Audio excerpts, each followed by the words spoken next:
Hi, a very good afternoon. Today I'll be sharing about how I myself plot the inflows and outflows of my money.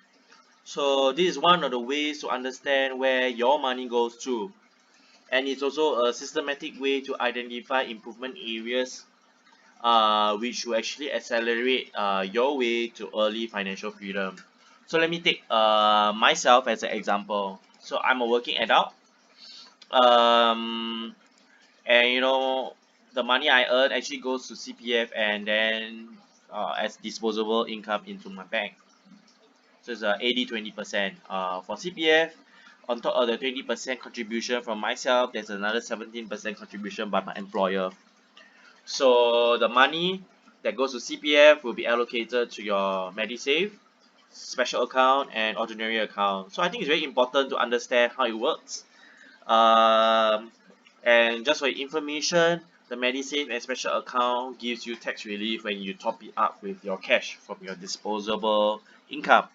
And then why is it useful to note is because when your MediSave account is full, the contributions going to the MediSave account will actually flow over to your special account. And if your special account is full, okay, it will flow over to your uh, I mean the money that you want to go put into your MediSave account, that allocates to your MediSave account. If your special account is full, it will actually flow over to your ordinary account.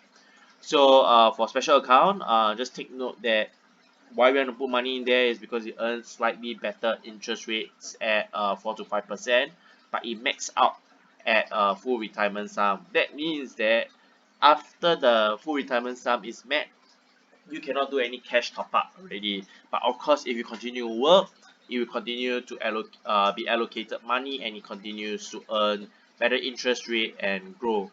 So let's go to the disposable income. Okay, disposable income will be used by expenses. There will be the one-off and recurring expenses.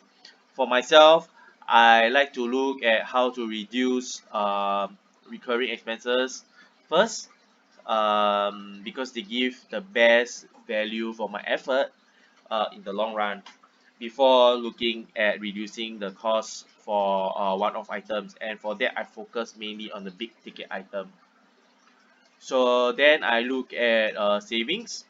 Okay, after spending whatever is left behind will be a savings. Okay, so for savings, there is a cash and then the other assets. So for cash, mainly for emergency purposes and for opportunities of investment. This liquid cash, I actually put them in bonus interest accounts. For myself is the DBS multiplier, and anything in excess will be put in a CIMB fast saver. So for the other part, which is the other assets, I actually put them in equity. I trade. I think I have a relatively have some competency, okay, in trading. And for that, I actually expose zero half a month to 1.5 months of monthly saving. Then the other part of my assets, I actually look out for growth and income investments.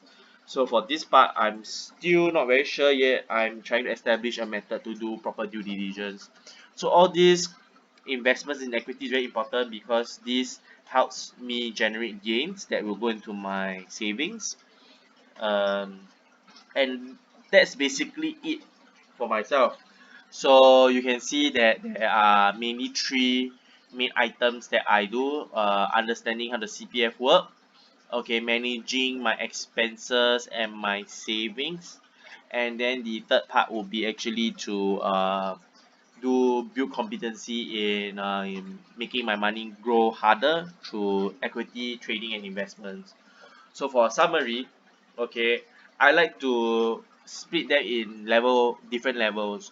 So I think everyone, okay, anyone, in fact, level one should actually be able to manage your expenses and also maximizing the interest experience on your savings, because this um, does have a long-term effect on your overall financial health. Okay, then the number two would be to actually build up knowledge for your CPF. understand how it works as soon as possible once you work, so that you know how to maximize it to your advantage, because CPF is mandatory. There's no point complaining about it, because unless you know, you migrate to another country of or whatever, you know, it's something you can't escape. And then I think the third part is would be to actually build skills. For example, like myself, building skills in equity trading and speculation and investment to make my money work harder. So mainly these are the three things. Of course, I mean, once all my areas of improvements have been made, I think I should spend this extra effort and time on something else also. So that's all. I hope you enjoy my sharing.